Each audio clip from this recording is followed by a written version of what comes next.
Recording studio Ara.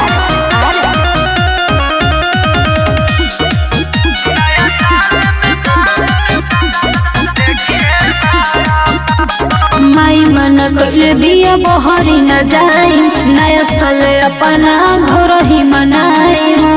कैसे आई हो?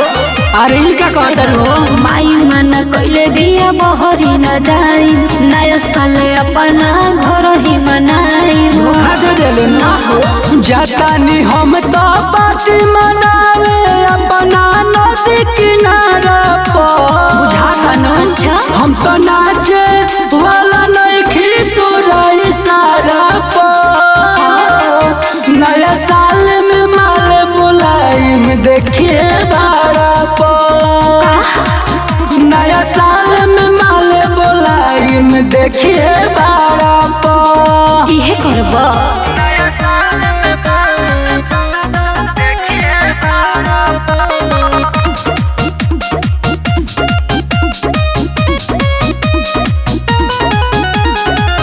कैसे हम आई तुही उपैया बतावा। हमरा के ढेर जानी पढ़े के सिखावा। अरे ऐसे मत बोला। तो कैसे बोली हो? कैसे हम आई तुही उपैया बतावा।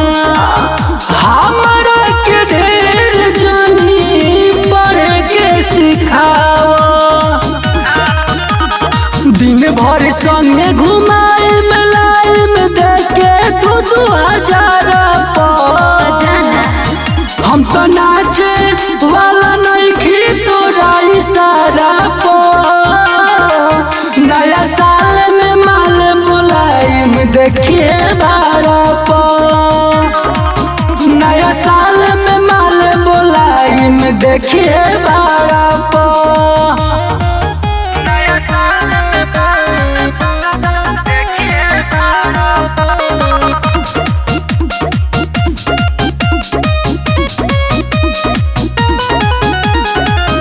करो तारो मुख सुनाया साल के खराब हो।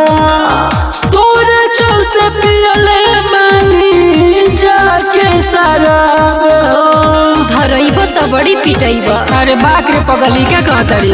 करो तारो अभिषेक नया साल के खराब हो।